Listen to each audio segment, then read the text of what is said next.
প্রিয় শিক্ষার্থী বন্ধুরা, আসসালামু আলাইকুম। আশা করি তোমরা সবাই ভালো আছো। তো আজকে আমি তোমাদের সপ্তম শ্রেণীর বাংলা তৃতীয় অধ্যায়ের চতুর্থ পরিচ্ছেদ ৫৪ পৃষ্ঠার যে ছকটি রয়েছে, এই যে দেখতে পাচ্ছ, এই ছকটি আজকে আমি তোমাদের সমাধান করাবো।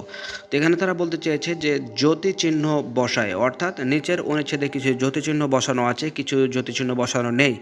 বাদ পড়া জ্যোতিচিহ্নগুলো বসিয়ে অনুচ্ছেদটি আবার লিখো। অর্থাৎ তোমাদের কোনো টেনশন নেই, আমি সব কিছু সমাধান করে তোমাদের জন্য এই ছকটি পূরণ করে দিচ্ছি। তো তোমাদের একটা কথা বলে রাখি, তোমরা যারা এরকম নিত্য নতুন সকল ভিডিওগুলো সবার আগে পেতে চাও, তারা চ্যানেলটি সাবস্ক্রাইব করে এখনই আমাদের সদস্য হয়ে যাও। তো চলো যাই, আর কথা না বলে আমরা ছকটি পূরণ করি।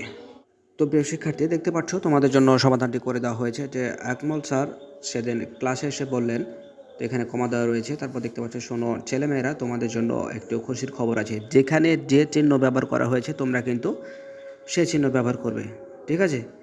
তারপর দেখো, সব শিক্ষার্থী খুশির খবরটা শোনার জন্য তার দিকে তাকিয়ে রইল। স্যার বললেন, স্কুল থেকে প্রতিটি শ্রেণীতে একটি করে বুক শেলফ দেওয়া হয়েছে। তো দেখতে পাচ্ছ এখানে দাঁড়িয়ে রয়েছে, তারপরে উপরে দেখতে পাচ্ছ একটি কমার মতো চিহ্ন রয়েছে, এগুলো তোমরা সব দিয়ে দিবে। তারপর দেখো, বিন বলল এখানে কমা রয়েছে, তারপর কিন্তু যে সকল যেভাবে যা আছে তোমরা কিন্তু ঠিক সেভাবে বসিয়ে দিবে। এটা হচ্ছে সবচেয়ে বড় কথা। তোমরা যদি কোনো কিছু মিস্টেক করো তাহলে কিন্তু বুঝতে পারছো সেটা ভুল হয়ে যাবে। তো এখানে দেখতে পাচ্ছ সব কিছু সমাধানগুলো করা রয়েছে, জাস্ট তোমরা সুন্দরভাবে শুধু তুলে নেবে।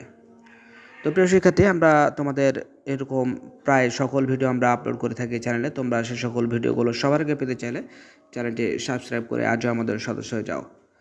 তো দেখতে পাচ্ছ সব কিছু সমাধান করা রয়েছে। তো ভালো থেকো, দেখা হবে পরবর্তীতে নতুন কোনো গুরুত্বপূর্ণ ভিডিওতে। সে পর্যন্ত আল্লাহ হাফেজ।